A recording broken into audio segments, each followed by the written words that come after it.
Welcome to the Black Sheep. I'm really excited today because we are talking to the founder of Integrally. And as many of you all know, I am a vocal critic of how bad and toxic our discourse on social media has gotten, and how often we're seeing interventions, whether it's governments trying to censor people or other people trying to get people deplatformed, and just the cacophony of noise that suppresses the truth and stops us from actually making progress on these important debates. So I'm going to introduce the founder of Integrally, Steve Everist. So Steve, can you give us a little bit of a background on how you came to build Integrally and who you are? Yeah, hi, I'm Steve Everist. So yeah, founder CEO of Integrally. We've been at this for a few years now, in slow development, trying to get it right.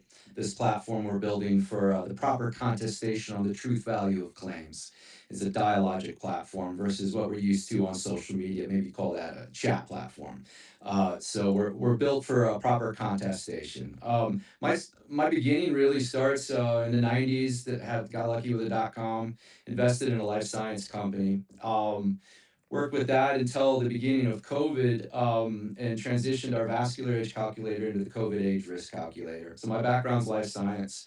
With the vascular age calculator and the COVID age calculator, we're trying to help people understand their risk for poor outcomes for cardiovascular disease, and then those same risk factors apply to COVID-19 outcomes. We added vitamin D and adjusted what we call the relative risk ratios for each of the risk factors to be an accurate representation of risk for poor outcomes should you be infected with COVID-19. And we were in market March of for poor outcomes should you be infected with COVID-19. Recognized we had a pandemic in late January. So recognized we had a pandemic in late January. So moved the team in that direction. That tool was getting well received early on. That tool was getting well received early on. We worked with people like David Katz, who wrote a New York Times op-ed on March 20 of 20, titled "Is the Cure Worse Than the Disease?" And he's a well-respected epidemiologist. Started the Yale Center for Preventative Medicine, and I've been working with him for many years with our medical medicine. And we transitioned in early to try and help people understand what kind of risks do they face should they become infected,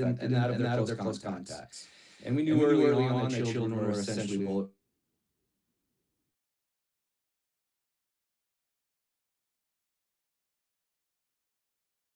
And we don't shut schools down for was really false sweets. And it was really false to be rational about how we respond. And because the response could have that if you reduce infection rate slightly, but you increase all cause excess mortality because of school closures and the harm that imposed upon the working class specifically, then we have a net loss in life and human flourishing and freedoms. And so, working with him, Jay Bhattacharya, who's now head of the NIH and acting director of the CDC, I should say, he helped us with a core component of the tool, which is in the general population, what's the actual infection fatality rate? And I think you remember early on, Anthony Fauci and others were using the wrong infection fatality rate. They're using the case fatality rate. People who showed up at the hospital who are already sick. That's a self-selected group. And that the rate of death in that population was much higher than the rate of death in the general population. And Jay's early work on what seroprevalence work to find out what the real denominator is, how many people have actually been infected, was quite a large number. And his number came out to an IFR of 0.2% around that. And so we used that for the area under our mortality curve. So that kind of set the basement values across all the risk categories. And what you saw with our tool, the COVID-age.com, you can still play with it. We put in your date of birth, and if that's all you've got, that's all we need. You'd be for a person of your age and gender. What's the average risk? Add your risk factors as you know them, and we'll increase the specificity of the tool. So that tool was working quite well, and we had South Dakota as our first customer, the only state that did not have blanket lockdown rules, and was really trying to inform and empower their citizens to make their own cost benefit, knowing their risk, and for themselves and their close contacts, and what I hoped would be a free market of risk mitigation strategies, more American style. Could have at least, copied Sweden. Yeah. And so that was what we were arguing for. And eventually the Great Barrington Declaration came out in October of 20, a little late, but better late than never. And what they were arguing for is focused protection, what we were calling risk stratified return to normalcy. And that project was being well received early on in the pandemic when think there was panic, but there was open-mindedness. And Mhm. then, being an election year, I suppose, the whole pandemic response became politicized. And we saw that some of the leaders of that effort, and put Anthony Fauci on the chopping block here a little bit, and we know now from his diaries being released Yep, that that's very he knew timely.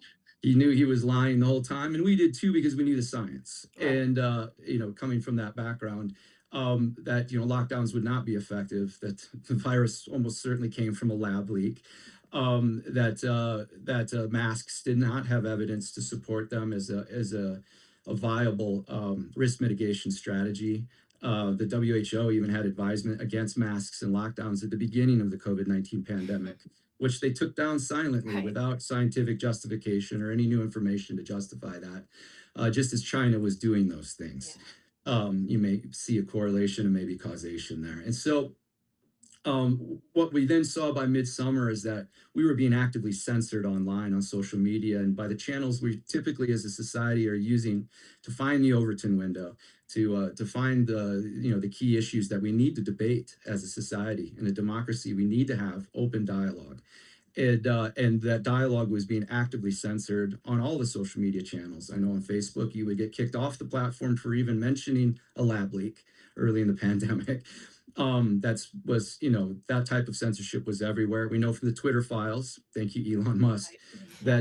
that there was active shadow banning of people like Jay Bhattacharya and others, and myself included, all of us who are trying to give an alternative viewpoint to lockdowns, and that we could do this better, save lives from the virus itself, but also keep the economy running and keep schools open, keep kids getting educated and socialized.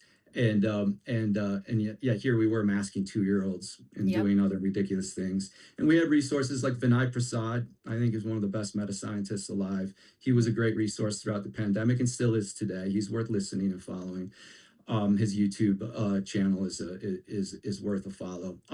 He's a sound scientist, and I think that those voices, because they didn't fit a certain political narrative, were being actively censored everywhere, and the dialogue never got to emerge. And so I saw that as a deeper problem that a society faces. That the tool itself was going to fail because of this. That those who were being canceled and fired for merely speaking their own truth and their understanding, which turns out to be largely true if you were against Mhm. lockdowns. They proved net harmful. Sweden has the lowest all-cause excess mortality in all of Europe, right there with Norway and Denmark, but without the harms that Norway and Denmark imposed upon their population. So you'll see that benefit of Sweden's approach continue into the future for many years or generations even to come. We could have handled this much better than we Right. did, but really the root cause of why we didn't, I would argue, was that we lacked open dialogue as a society, and that our institutions became politically captured, I think, largely. I mean, I'll say it. I think Trump derangement syndrome was an element at play, and because of that, as a society, we didn't land on a proper orientation to the truth and the science and the empirical evidence. And so that was the origin story for me of Integrally, is that we need a place where this can happen without this type of censorship, without moderation happening internally, and whoever happens to be running whatever social media platform impose their own ideological bias by choosing who gets to be heard and who doesn't. As we know from the Twitter files, that was rampant there, but elsewhere on YouTube, I would see my own statements, comments were visible to me, but not to other Mhm. people. And so I had to learn that from other people. So that type of banning, that type of social media landscape, I found was not serving the deep investigation of the truth value of various claims, like lockdowns will improve outcomes in a Right. net sense. And so then by about 2022, I had already started working on this new project, had a small team, and we just kind of hacked away at it. And we continue to do that. We continue to develop the platform. It's a big project, and what we're taking on is it's a hard problem for sure. But we think we have some core features of the platform that will foster, I think, more rational dialogue, less of the likes, retweets, and follows, and cults of personality, and the certain derangements that come from all of that. And Yeah. maybe at the core level, the notion of, we have a Tower of Babel problem in society right now. And by that, I mean not just the different languages, but it's the different conceptions of the world that Right. happen in different echo chambers. And that's continues to this day. And it's a very real problem, this type of fragmentation in society. So we're trying to attack that problem head on by putting echo chambers together, by actually prioritizing the best counters to your current position. And we can talk more about how the platform operates according to those principles. But we are principle driven in design and development. We constrain ourselves with these core principles. And we can talk more about those in detail. But that's the origin story of Integrity. Excellent. Yeah, your story is surely relatable to many because I also remember during that time thinking this is really something that is beyond my experience in life. Like I didn't have any experience being censored at that level, and it was at a time that it was so important actually to be able to share people's different experiences and compare notes, so to speak. And what's worse is that we were not seeing it necessarily just done to the average Joe, but like you said, it was happening to people who were scientists, who were medical professionals, who were very seriously and rigorously trying to have this discussion about an ongoing pandemic and were being kept out of the discussion. And in often in ways that, like you said, they didn't even realize because it was this kind of like subversive, just have the tweets not show up. Don't show them to as many people, which creates this really kind of confusing funhouse scenario for a culture where you think that you're participating in open dialogue, but you're actually not. And so it's really this kind of intrusive and warping that we saw of our culture during that time, that I think integrally is like such a natural answer to.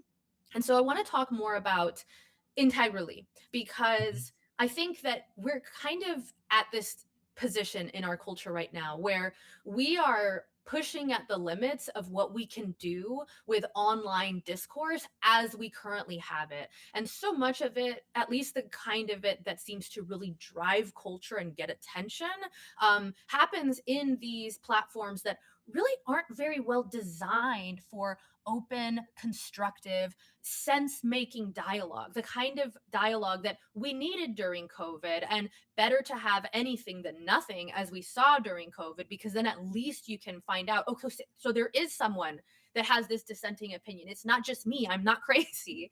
And there's Mhm. something important in that to realize like there are different viewpoints on this. It's not settled science. It's not about believe the science. It's a process that comes about through different viewpoints engaging together and filtering out the things that don't make sense so that we can kind of arrive at the truth together. So a lot of that is echoed in your philosophy for integrally. Um, but we are kind of like I think maybe at the peak of what I would call discourse 1.0, where we're all in this big room with our phones and our computers and screaming into the void at each other, trying to come to some kind of consensus and truth, but really being at the mercy of platforms that are not designed for that cause. And so I'm curious, how do you see integrally as a kind of like discourse 2.0 where people who maybe are frustrated with the limits of the discourse 1.0 right now that often just takes place on social media where your follower count actually often is what drives whether your opinion rises to the top or whether you're as bombastic and flamboyant as possible in your presentation of information, or maybe you're not even accurate in your presentation of information and your attempt to be accurate, to be careful with your language and only cite things that are strong sources, actually that gets you left behind in the discourse because there's someone else who's louder or more exaggerated or twisting information to make it seem so much more interesting and urgent. And that is often what gets picked up and given more attention on social media. And so I'd love to hear more about like how integrally is this future of a better discourse? How did you build that in? Yeah, great question. So, yeah, you do see this engagement through enragement. I think is what you're getting at there too. Is engagement on these platforms is the metric that's being optimized on, and what we're optimizing on is proper contestation and persuasion, not engagement.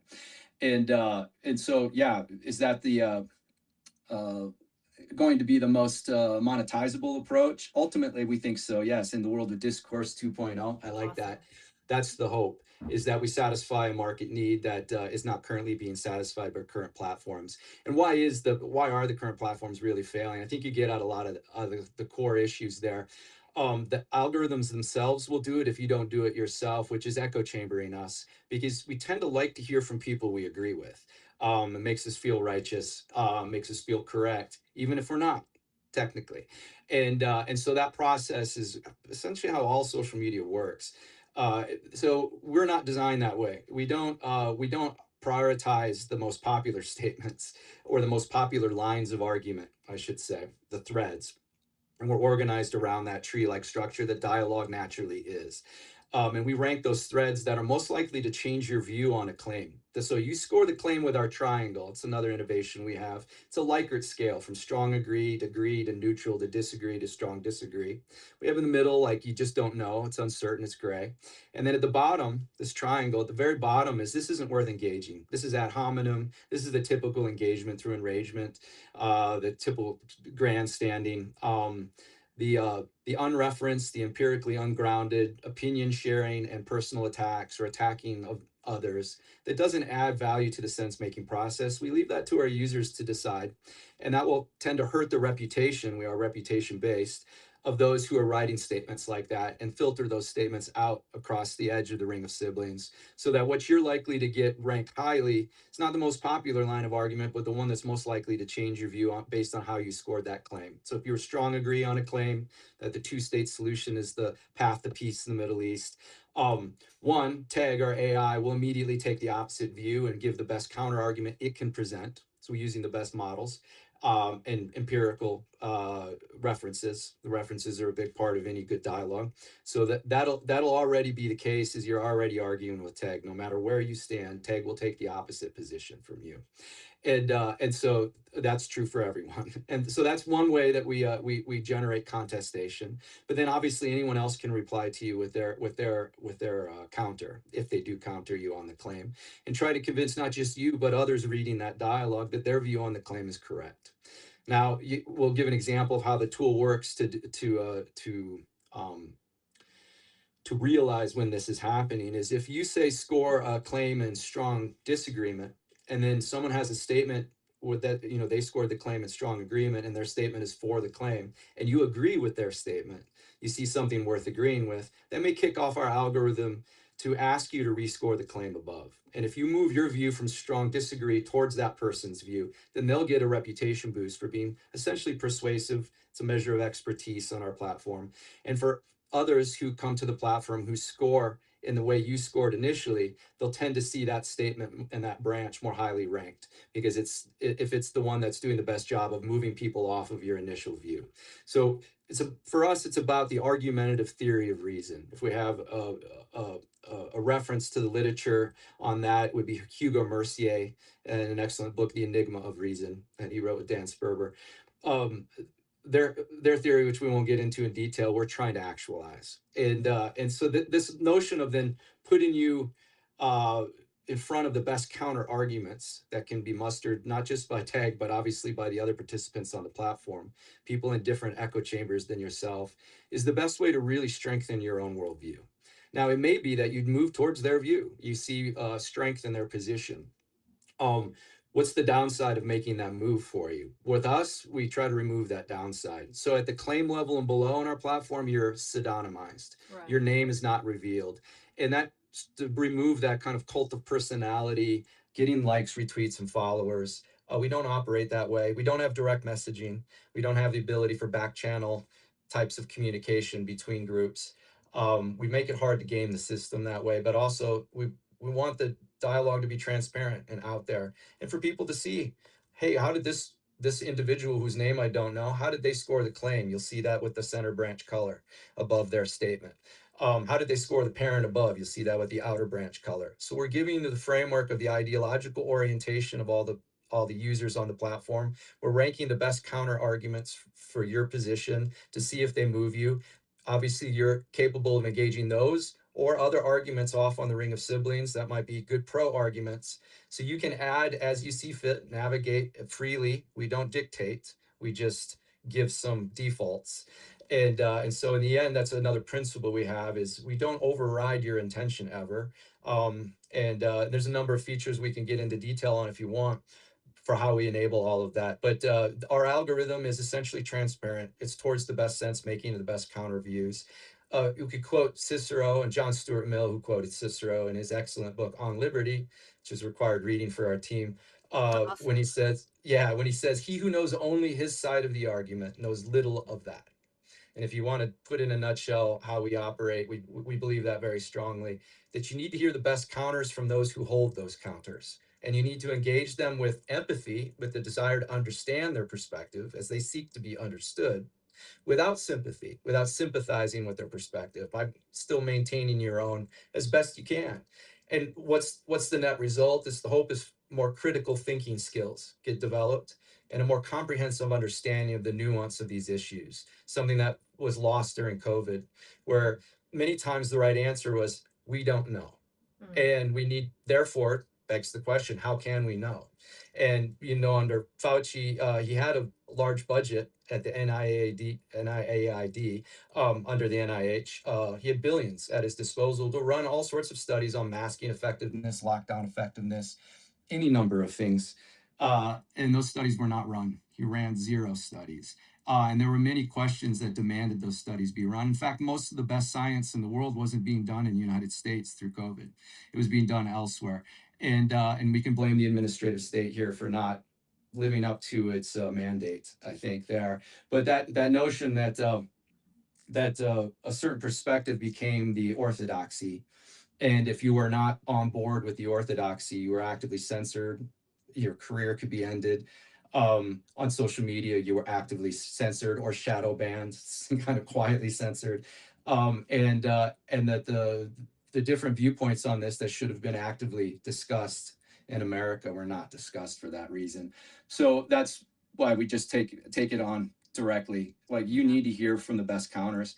And then what does that do for you, right? You might move to their direction. You might move them towards yours. You Right. might all find yourself on a given claim that was polarizing initially, moving towards neutrality. And what does that say about the claim? Maybe it's not a claim that offers a lot of truth value, but that then begs the question. And I should add, on our platform, we don't just have claims and dialogues below claims. We Mm. have generators. Because what organizes claims? It's good questions, and that's what generators are. They're not something to Mm. agree or disagree with. They're, how do we find? How do we do this? What needs to happen? Those types of questions we call generators, and you can self-label a generator. Our AI can help you with that as well, to recognize that. Sometimes that's the right next statement, is to put in a generator. If you do that, then it becomes what we call foster child. It breaks the line of inheritance from the claim. You're only below one claim at a time. That's important for coherency's sake. And you can see on social media more of the problems with how things become fragmented in most dialogic environments, on chat platforms, we'll call them, because there isn't that structure to be below one claim at a time. That leads to a lack of coherence and a lot of just people adding their non sequiturs, and those are unsatisfying dialogues. And so that's another principle we have towards coherency, while not becoming overly coherent. Call that orthodoxy. We Mm. want a diversity of opinion, but not so diverse that it lacks coherency. And it's finding that balance point is something we spend a lot of time on trying to figure out how best to enable that. And I think the general structure we've put together can do that pretty well. So that gets to some of the core principles I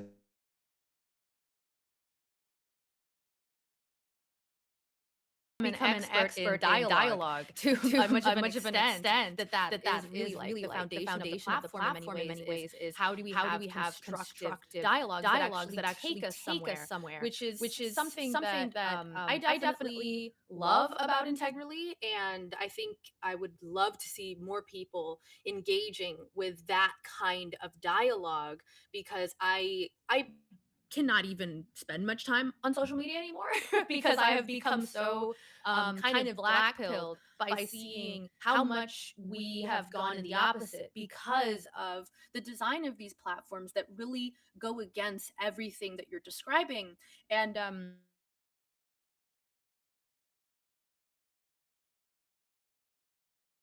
just the content of the conflicts that we have, but the way that those conflicts are being discussed, are being had out, that does a lot of damage to American culture and individuals as well. Because, like you said, it's very unsatisfying to have these kind of arguments on social media where there is an important issue at the heart of it, but no one's really discussing it in a way that lets you get into the nuance and feel like you're learning or making any progress on that issue.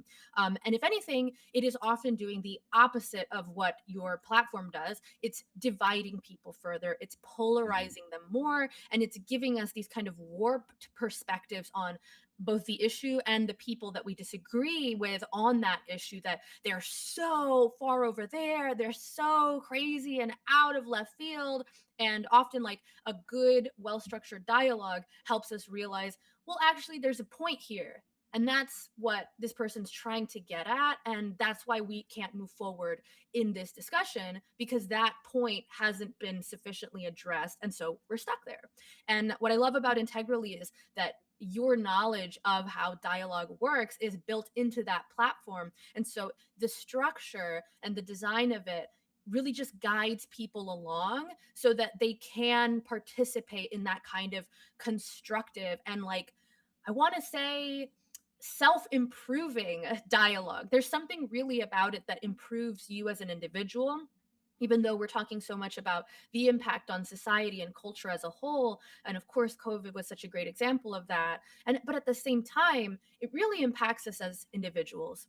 And that's something Mhm. I'd like to get more of your thoughts on, is just the role of this kind of constructive dialogue that Integrally is fostering in Mhm. our lives as individuals and just our culture as a whole. You've referenced so many books that are like foundational American texts, like Mill, and these ideas and the constructive dialogue that Integrally is fostering, I see as foundational to American culture and the project of America, which is, can we have a country full of people who are free to speak, who are free to make different choices and still move forward, still actually prosper and do better than the places where they're not free to speak, they're not free to debate. And so we're really testing that experiment. And I believe that we're in the chapter where, yes, social media and the internet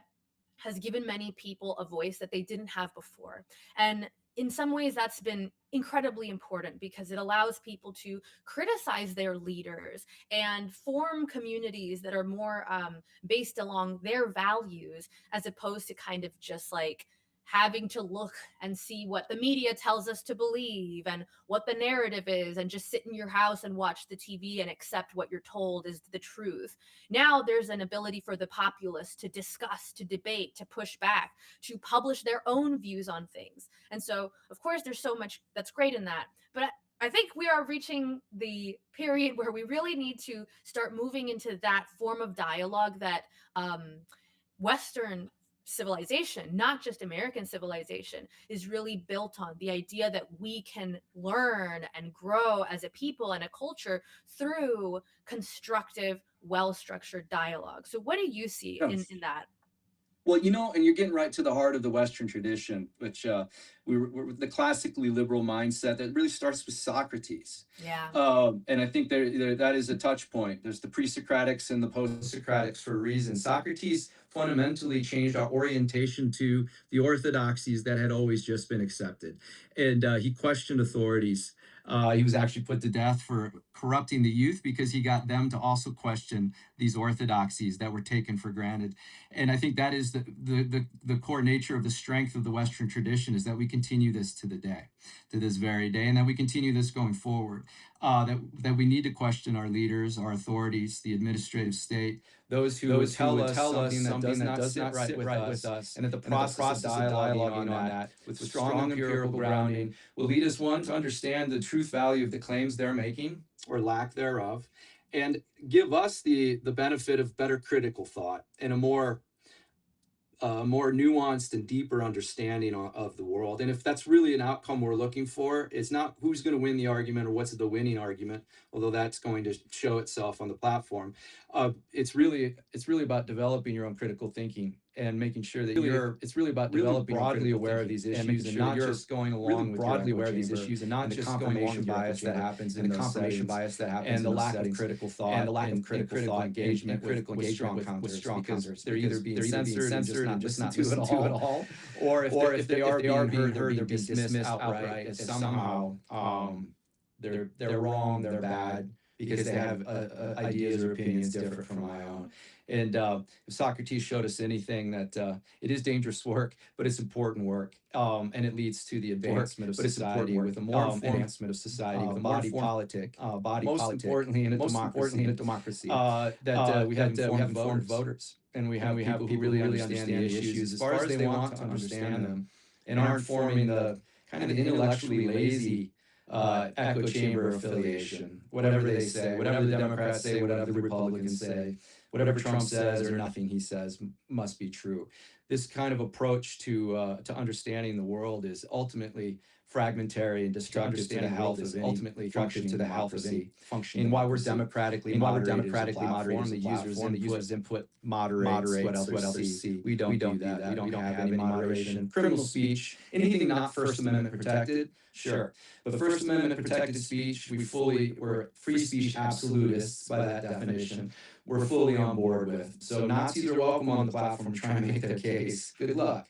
I think that case has been thoroughly shot down, but put your best argument forward, because it's important that we hear your best arguments and counter them with our best counters. And sunlight then becomes the best disinfectant in that environment. And so that's our philosophy on dialogue. It's not our job to label hate speech. It's not our job to label hate. It's your job. And it's not just to label it, it's not just to label it, it's to counter it. Or if it's low integrity and doesn't produce anything of substance that's worth disagreeing with, then just explore it low integrity. And that's a key feature of that triangle is we deconflate the thumbs down. Traditionally, a thumbs down could mean, and if it's even available anymore, many platforms have gotten rid of it because they see that it reduces engagement. But it's a good filter. It should exist, but the problem with it is that on those platforms, is a thumbs down, when you give something a thumbs down, does that mean you disagree with it on ideological terms, but it's well presented in a good faith argument that you'd like to engage? That thumbs down means something very different than you're being attacked personally. It's ad hominem. Very different than you're being attacked bad faith argument. It's a clear bad faith argument. It's a clear straw man. It's a clear non sequitur. It's a hijack. It's not related to the claim above. It's just something from left field. That type of noise, can drown out the signal on other platforms. And in fact, where the signal does exist, a well-researched, longer statement with references tends not to get read by people. It gets the TLDR treatment. And what we're trying to orient you towards is deep investigation is what's important here, and truly investigating your own assumptions and questioning those assumptions. Investigating your own assumptions. Trying to steel man the others. And trying to steel man the others. Tag will do that for you. Tag will do that for you as best it can. But it's important when you're formulating a response that you use Tag to help you really understand the other argument, so that you're talking about the same thing, that you have definitions are important here, right? So how do we find peace in the Middle East as a generator? A good response to that would be, what do you mean by peace? What's that end state you're trying to describe? That's a generator. That's asking for claims on definitions of peace. So when we get into the nuance of these arguments, we really need to get into the nuance of these arguments. We really need to understand our assumptions that might not yet, and make those explicit. And dive into great depth. It's work. And we gamify it with the power score, this reputation score. When you have a higher power score in a domain of thought, pickleball between tennis and table tennis, but not close to foreign policy in that vector space, then you will have more authority, and your vote will be weighted by that power score. And so that's one way we use the power score, to give those who proven expertise on the power score, to give those who proven expertise on the platform more influence, I think is necessary. There's a meritocratic element. That's part of the algorithm as well. That's part of the algorithm as well. But really, all of it is meant to get more informed individuals when they come away from their experience in integrity. The hope is they feel heard, that their well-researched statements actually are likely to get an airing, especially if they are. Oh, you still have me? I got a join request. Yeah, I think you're still there. Yeah, I think you're still there. Yeah. So that the nature of I lost train of thought there, but that focus on sense making is, to your point earlier, is what we're focused on, and it's not about building a brand. It's not about building a big following. It's about building power score because you've been able to build that by being persuasive, and you've done that in good faith. You've empathized without sympathizing with your opponent, and they've seen it as such. And that score and disagreement on our platform, that's on that top line of the triangle. That's the line of integrity, as we call it. Getting someone to disagree with you because there's something worth disagreeing with. Getting someone to disagree with you because actually helps your reputation. What you've said, and so we actually reward that type of thumbs down. And so we actually reward that type as opposed to as opposed to it's painful and to your reputation on our reputation on our platform to get low integrity. And we have some systems to make sure that that's not easy game as well. As you can imagine, some of the questions from your viewers might be, oh, can't people just build power score through some kind of group activity? Right. And so we've spent some time on addressing that.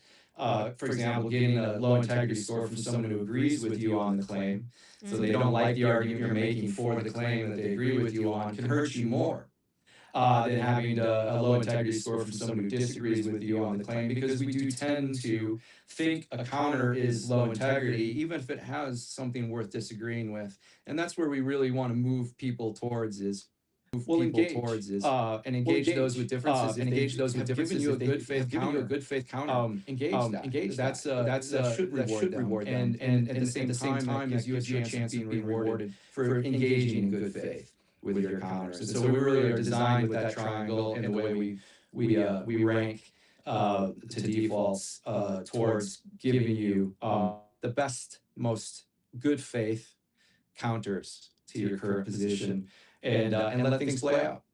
We don't determine or even influence where things end up. They end up democratically oriented, and as it should be, I think.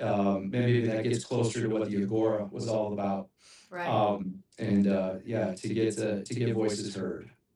I love that. I love Integrally. I love everything about it. I love the mission. I love the process of going through being able to articulate my best argument and not having the reward for that be someone call me like, this is stupid, you're a retard, I'm not reading this, it's too long. Like, I'm so ready for Discourse 2.0, where people are actually rewarded for putting in that work that you're talking about, which actually does require more effort. I think that many people, regardless of what the issue is or what side of whatever spectrum they're on and their ideological views, we know that there is this big problem with people who can game the system of discourse that happens on social media, and that the incentives often are not what is putting us to make a better argument and to rise to the top. On the contrary, it's often things rising to the top that really aren't that quality, and the people who are trying to go through this like very traditional Western process of like constructive dialogue and discourse are actually getting disincentivized or penalized for doing that, because it takes more time, it takes more effort, and what do you get for it? Very little in return often, because the discourse has already moved on to something that's like far more extreme and flamboyant and lacks any sources or evidence. So it's a really necessary next step for our society, as we have to manage the reality of all of these voices coming online. And it's more and more, because it's not like the entire American population is online right now in some kind of internet mediated discourse. There's still more people to come who have not yet brought their voice to the internet. And so hopefully, as that number rises of the amount of people that are online and like using this as a medium to explore ideas, express themselves, debate different ideas, we have a structure for that. We have a platform in place where it makes you better to do that, instead of incentivizing you to go in the opposite direction, which is very much what you're speaking to, these kind of like destructive incentives that we have to face as a species. As a species, we're very much prone to groupthink. We're very much prone to this like tribal signaling, to in-group signaling, to avoiding the shame and the penalization for contradicting our group on something. And what I like about integrally is that it's a conscious effort to remove all of those things, to kind of distill down the best parts of dialogue so that you can focus on that. It's a lot about removal. Yeah. So removal of identity at the claim level and below. I remember talking to my parents through COVID, and they're very successful in their careers. Have a lot to offer, a lot of wisdom to offer the world, but they don't engage in anything on social media because what's the upside, and there's plenty of downside.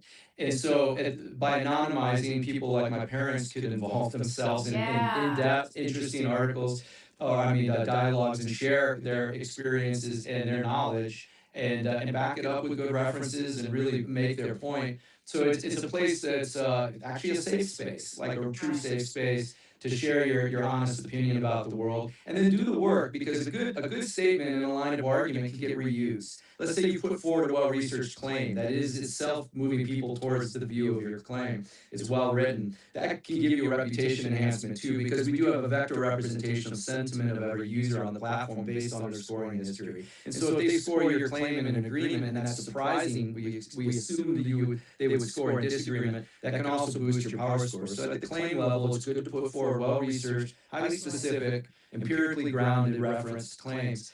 And in the process of doing that, that claim can get reused. And so there's argument reuse on the platform, which is something you've maybe noticed on social media. You might put a good argument forward in this thread that's maybe visible to a handful of people, or if you've got a following, to maybe thousands or tens of thousands even. But that is a argument you need to make again somewhere else. And then you keep repeating yourself, and then you kind of lose the motivation to put good research into each statement every time, unless you're copying and pasting.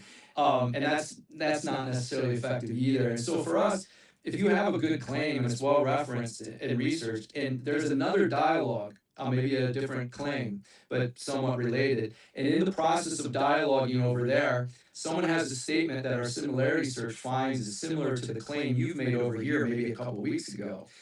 They could go investigate that claim and jump into your argument because it seems like something they wanted to make over here. But in the process of doing that, your claim will now be a foster child in their dialogue. And so you can go from whatever claim you were under into this new claim naturally, because it's just in the ring of siblings below any given parent there.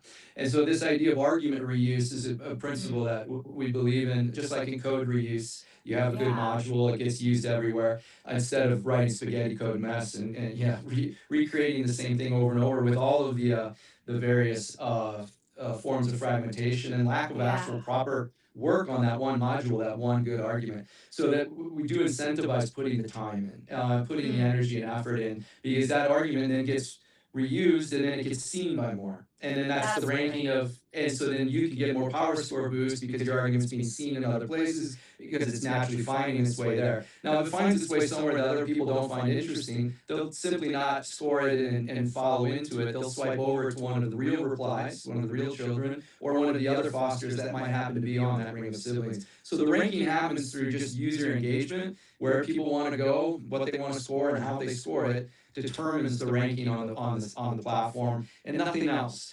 Engagement's not a factor that we use. It's about persuasion. It really is a fundamental thing. So it is about getting rid of the distractions and the poor incentives that currently exist in social media, and focusing on what is I like this discourse 2.0, this notion of let's at least have a space where we can have our best arguments and our best thinking put forward, knowing that it's not a waste of time, that if it's persuasive and we really know our stuff, we're experts in this particular domain on this particular claim, that we can have real influence, and that can be lasting over time. Good arguments can persist. It's not just about the most recent argument, it's about what are the most fundamentally persuasive arguments. They could be a year old or 2 years old, and still persist because they really get to the core of the issue. And so there's another element there, that we don't just dismiss things after a few minutes. things build over time, and they're time dilated. There is time for you to respond. And you can go into any old argument, and at any point in time, say a new study comes out, and it's like you want to talk about that, and you realize there's a dialogue on this issue, but it didn't have this new study as part of the dialogue, and this should, in your opinion, fundamentally change everyone's view on the claim. Then go to that claim and respond to it and say, yeah, no, this claim is actually, I disagree with it, and here's why, here's my reply. And those who are in that dialogue, and the person especially who wrote that claim, will get a notification on their homepage that, oh, okay, someone's replied to me, and this may have been something I wrote a year ago, but here's a good reply that brings this new study and this new argument, this new perspective as our scientific process unfolds, as science unfolds. So that's, another core principle we have, is that these dialogues are open-ended, and they can continue to update themselves with new information and new arguments, new causal inference on the observational and scientific data we have available. And so that's the hope for the platform, is to continue and be known then as a place where you go to make sense of the world, on whether a current event, and we're working on a news feed. It's kind of like you see with Perplexity and other tools, or based on your scoring history, like you see with Perplexity and other tools, or based on your scoring history and vector representation. We know what you're interested in, so turn them into generators on the platform. Turn them into generators, not necessarily a position. They're not necessarily a position, but they are open-ended questions for further investigation. And you can immediately go and form a claim below that generator, or tag can even help with that, and then start the dialogue on any current event in real time. And then others who will see that news story can go right into it with you. And so that content itself serves dialogue. And I think that's another thing we do, is we try to flip this upside down, because right now, say on Substack, you see a post, and then the comment section is available to those who pay a subscription fee to that author, and it's just below that one piece of content, and it's not within a broader fabric of dialogue. And what we do is flip that upside down. It's the broader fabric of dialogue that organizes content, and content is in service of sense making. And so content's not king with us, dialogue is. And that the content, they can find its way peppered throughout as references within a dialogue, as generators that get inlinked. And so the idea is you're building context in your own mind, is what's germane, what should I pay attention to? And as McGillicuddy said, what you attend to is a moral act. Where you pay attention is a moral act. And what we're trying to do is give you the best material to attend to, according to this principle of, I want to be a more informed person. I want to have stronger arguments about the world. I want to understand more deeply, in a more nuanced way, the technical issues that bedevil us, but are the necessary place to put our attention. And so that gets into the overall structure. We build a multidimensional fabric of threaded dialogue, where content itself is in service of the arguments themselves, the claims. That would be nice. That would be a nice, a very welcome change, because content is often king basically anywhere else, and that even includes in the media, that people still often turn to for their sense making, for understanding what is going on in the world. And I know that I was telling my parents, even social media really existed, like, you know that they show you the most scary things, right? They are going to show you bad news to keep you watching. So that problem is an old one, and that's a great thing to have a platform that really focuses on the dialogue and the sense making, the dialogue and the sense making. I think more and more moving as a culture, very slowly, but some more fast than others, to realize that there is an overload of information, and what really makes the difference is, how do we make sense of this information? How do we deal with the different perspectives that come up when people take in this information? And so I'm going to invite our viewers to give us any questions they have right now, any questions you have for Steve about integrally, or any questions you have about the mission of integrity broadly. Like, can we have a platform where there's no blocking, where people are anonymized and people are able to have discourse in this way? Like, is this really something that can succeed?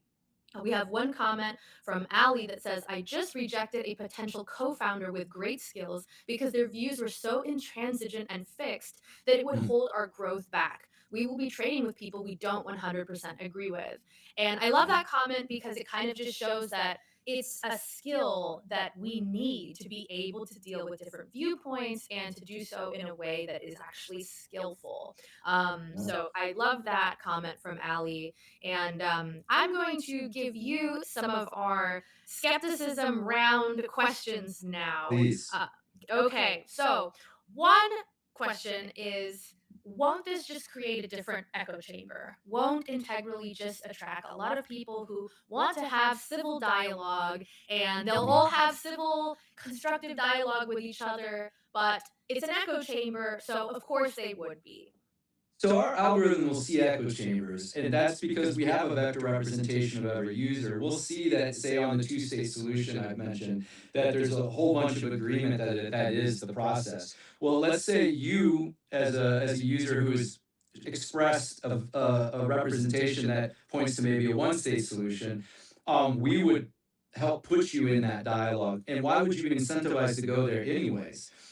Is because you have the most minds to change, which means you have the most power score to gain there. Now, you're going to engage that echo chamber because you're outside of it. You're going to give your best arguments to try and change their viewpoints. They'll get notifications and be drawn into your argument. They'll be interested in engaging you because they might change your mind. So there's this idea of you're actually engaged to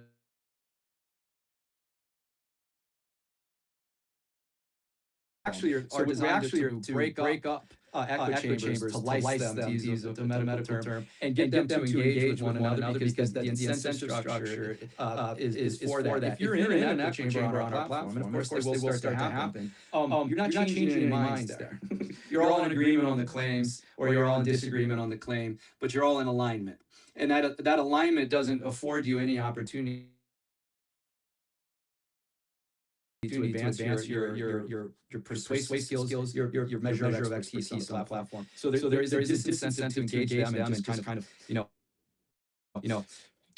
preach to the choir, so to speak. It's a fundamental part of our design with the power scores that you get it by changing viewpoints, and therefore you need to engage those with different points. Excellent. Yeah, that makes a lot of sense. Yeah, that makes a lot of sense. I really like that. I really like that feature, you're intentionally keeping in mind the propensity of people to put themselves and to kind of self-select into echo chambers. So that's a fascinating way to address that. Okay, we have another question. Do enough people actually want? And I ask myself sometimes is are there do we actually want this? I don't. Yeah. Unfortunately, I think we've become so accustomed to the fragmentary Tower of Babel problem, where we fragment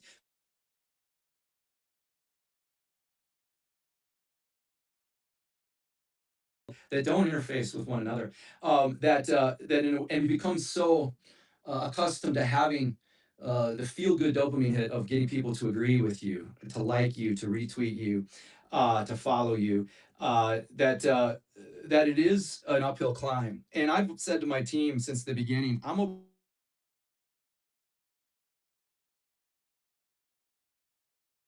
followers. I think they tend to have open minds and want to engage in the deep investigation of the value claims that even they hold. And so it differentiates the population for sure. There are those that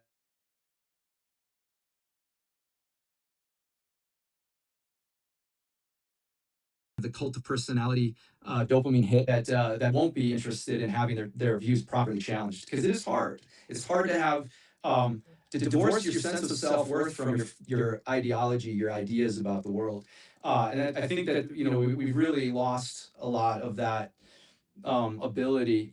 Who speaks well to that is Greg Lukianoff, the CEO of Foundation for Individual Rights and Expression, FIRE. And he's a friend and advisor to the platform, and happy to say that. And been in a number of events with him. And Greg's, he's interested in knowledge creation, not just First Amendment protection. But he's written about this with Jonathan Haidt in The Coddling of the American Mind.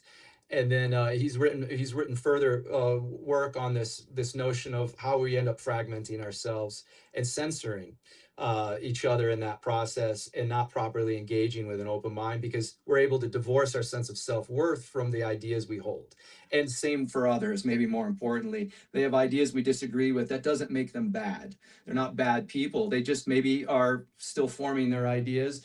Maybe they've got a closer relationship to truth than you do, and you have something to learn from them. They have something to learn from you. If you think they're truly off base, it's up to you to engage them in good faith, to empathize with their position, to understand it, in other words, without agreeing with it, without sympathizing with it, and engage them in good faith. And that's what we're designed to try and produce. Obviously, if you can't do that on the platform, you're going to tend to get low integrity scores. You're going to find that you're going to have less of a voice on the platform over time within whatever domain you're losing power score. We default you to 10 out of 100 to begin with. We give you some credit and something to lose. But this idea that you can gain power score, but you have to do that by gaining the empathy without the sympathy of your opponents. You're actively seeking to engage those opponents on our platform in that way.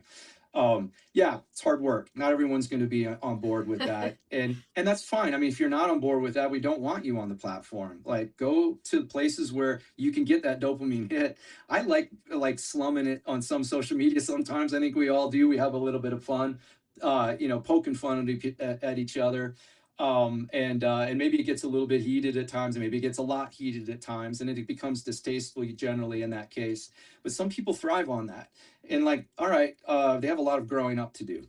I mean, it's just, and so hopefully we can be a demonstration that if you want to try and grow up, if you want to be more adult about things, that this is a platform where you can experiment with that and work on how you phrase your position and catch yourself before you wreck yourself, so to speak. If you find yourself engaging in that, we do have a principle. We've been at this for a while, so there's a lot of features. You could, if you put forward a statement, say you're drunk the night before, and you put forward something that is low integrity, and you know it, and someone scores it low integrity, you'll get a notification. So you'll know if your reputation is being harmed. You can go to that statement you wrote, and you can score your own statement, which defaults to strong agree, anything you write. We assume you believe what you're saying. Yeah. You can score that low integrity yourself. Score your own statement low integrity. That'll stop the reputation damage. And then there's the opportunity to learn there. And so someone can score you low integrity and reply with why. They could give you this is a personal attack. This is off base. It's not addressing the issue if they want. And you can agree with them. And that can be a lesson for others. But that statement's going to tend to get lower ranking, but not always. It's an open-ended platform and it can evolve. So maybe a low integrity statement becomes part of the line of argument that's most persuasive one way or the other. And it's quite possible. Sometimes we can learn from each other's mistakes that way, and we can learn from our own and correct those. There's a corrective mechanism on the platform to score your own statement low integrity.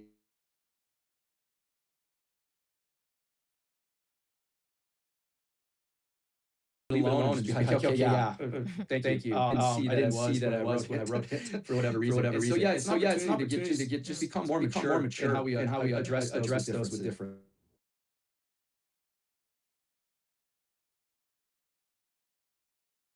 We're not going after the biggest market that wants to engage in proper sense making and want to help us to do a better job of that. And I would argue your audience probably fits the bill. I know what you are up to, and I know your audience. And so, what are other related audiences that I think are actually engaging in good critical thought? There's a number out there. I won't mention them, but I think we all know when we hear it. When we hear good faith counter arguments, we hear people who have a strong position that we're aware of invite people with a different position.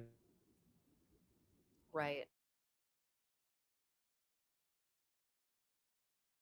They can do that in good faith with one another. Is the kind of example that we want to set dialogically, but it is being set out there for us, and it's up to us to find those resources and dismiss the ones that maybe give us that dopamine hit, but don't ultimately lead us to stronger, more critical thinking on these complex subjects that we all face in a democracy or anywhere else for that matter.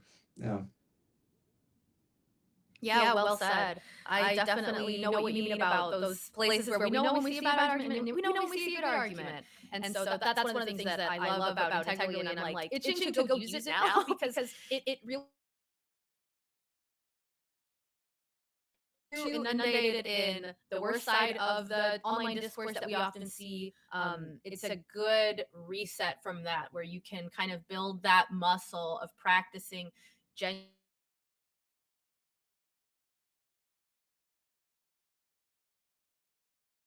to make a good argument that you actually get a sense of reward from, instead of just screaming into the void and getting very little back in return for that. And like you said, often having your effortful post trying to make a good argument just lost to time after 5 minutes passed because there's some new thing going on, and now you've got to make the same argument somewhere else. And it's a really tiresome thing. So I love the approach that Integrally takes, that really kind of rewards you on many different levels for making those strong, thoughtful arguments. So I'd love to get a little brief preview or teaser about your debate side of Integrally. Sure. I know that's a new feature that you're working on. Yeah. It's something the Black Sheep may test out soon. I'd love to debate Jake on Integrally. Yeah. So tell us about that.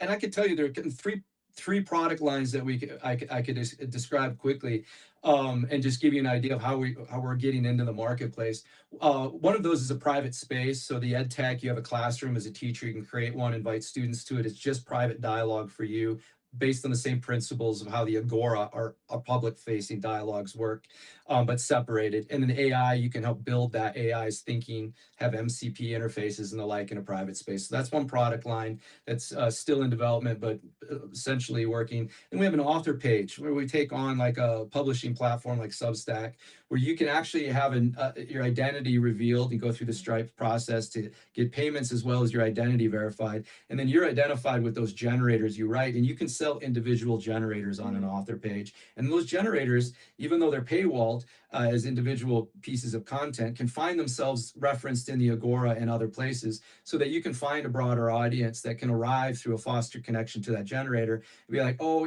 I'm in the context and this one looks good, and I know this author, I'm going to buy this generator, and now I'm in it and we're able to get their 10,000 word essay or whatever it is they're selling at their price point, and then engage in that dialogue below it that will be exclusive for a period of time for those who've paid for that access, ultimately incentivizing the author to let it move on to the Agora, so it becomes free content. And then they can always produce free content as well, just like on Substack. So that's one product line. But then we were talking about is our live debate tool. And we've been at events together like Freedom Fest, and we'll be at another event here in late October, where we're going to help organize the debate structure at the live event, a conference, let's say, where they like to have debates. Those are the types of conferences I like to go to. And so what's the live debate tool? If you've heard of the Monk debates, it works a lot like that. So you'll go to a debate, there's 1,000 people in the audience, and up on the stage are two experts, hopefully, on two sides of a claim. So the claim will organize the debate, if it's a well-organized debate. Same thing happens with Monk debates. They have one clear claim, and they have usually 2 against 2 on the stage. And the audience at the beginning of the debate weighs in on their view of the claim pre-debate. And then at the end of the debate, the audience is asked to weigh in on their view post-debate. And then you see how the audience is moved based on the debate itself. What we add is kind of a real-time Monk debate, where you score the claim at the beginning of the debate, you get the QR code, put your email address in, you immediately have the scoring triangle for that particular debate. Score it however you feel at the beginning of the debate. And then as the debate unfolds, and if we're recording the debate, we'll have a timestamped transcript as well, so we'll know what was said. Rescore the view on the claim if the debaters move you towards one side or the other. Say you start strong agree, someone moves you just to agree. That can be recognized, and everyone will see that movement and will know what was said right before that movement happened. And so throughout the debate, you can move your view on the claim as it moves in your head. And then at the end of the debate, we'll see where everyone's ended up. And so we'll have that Monk debate structure. And then you'll be able to get like what was the effect of the debate on the audience viewpoint. And then we're adding a QA section so the audience can have a proper feedback mechanism with upvoting. So a simple QA stream, so that during the debate, the audience can try and participate by putting forward a good question, and then having that get upvoted by others because they had the same question, and then make sure there's a sort of rank ordering of QA, because that's often something that doesn't work very well with live debates. And the live debates themselves, it's a time-constrained space where you're required to remember. And the live debates themselves, it's a time-constrained space where you're required to remember so much. And is the live debate really the proving ground for a position? And is the live debate really the proving ground for a position? So that live debate tool will then bring you into that live debate tool will then bring you into our platform. Time-dilated, longer format dialogues on the various claims that emerge from that debate, and really get into an empirically grounded, well-referenced set of statements for and against the truth value on those claims that came out of that debate. So that's the idea of the live debate tool, is get audience participation, but then let's continue that dialogue. And ideally with the debaters on the stage involved in that dialogue and sharing more nuanced views on their opinions that a 45-minute or hour-long debate couldn't cover. And I think that's one of the dissatisfying elements of many debates. One that can be poorly structured and then they just go all over the place. Or if they're well structured, they still don't get into the depth they need to get into. There's just not enough time. Whereas we have all the time in the world on the platform, you'll have all the time to continue to investigate your viewpoints on the subject matter, and then have that be ensconced within the Agora dialogue so that can be referenced. So the idea is that multidimensional fabric of threaded dialogue, putting content in service of sense making, and the sense making is the thing on the platform. So that gets into the product line offerings and how we hope to give people various tools to do internal sense making in a private space, published sense making through content and generators and author pages, and then within the Agora and the larger dialogic fabric, really represent your worldviews, and in the process develop those worldviews. Absolutely. I love it. And I just want to highlight how much I love it. I just want to highlight how much and exciting and like energy white pill and exciting to talk about white pill to talk about dialogue, constructive, to talk about this dialogue, practice, talk about engage in as human beings, that we engage in and that we have this capacity and that we have this capacity make sense of our world, actually putting our different perspectives together in a particular structure. And so it really gives me hope, and it helps to wash away the kind of like soot of seeing how broken our discourse can be on social media and even in traditional media in many ways, where it's like, oh, you've got to make your argument in this 1-minute sound bite. And there's just so many things that is wrong with that, and we're really there's just so many things that is wrong we with hope that. to be also like we hope to be also like Thanksgiving dinners. You got the crazy uncles, got wild opinions, and it can be disruptive and fragmentary for the family structure. And there's so many terrible stories I've heard where people have been divorced over their political differences. I've heard like terrible horror stories. Where we would hope to be a place where you can say, hey, let's take this on to integrally. And now we're pseudonymized and we're participating with others, and you can put forward your best argument that you're trying to put forward here, and you might think it's like, yeah, it's completely twisted and deranged, but like go do that there and try and have like a good faith engagement with those like myself who maybe disagree with you, crazy uncle. And so the idea being, we want people to default to a platform like ours. If it's not us, the others that are trying to do this work. It doesn't feel like the market's being addressed as well. I thought there'd be more participants here, but I think it's because of the way the other platforms have become easily monetizable with the way they've designed themselves. And that's why we're principle driven. We're not chasing dollars. We're not chasing dollars. We're chasing. And if you're in a dialogue on a platform, and you feel like you're not getting good counters, share that with people that have different viewpoints, and get them into the dialogue, because it's that diversity of viewpoint that leads to better sense making. You need to hear from the other to understand yourself. He who knows only his side knows little of that. And so that general principle, if we have people who believe that, I think there are a lot of us who do. I think most of us who find ourselves independent in thinking, and we're not just forming tribes. Independent in thinking. We're there because we've done this work already, and we've done this work already, and ready to affiliate or associate.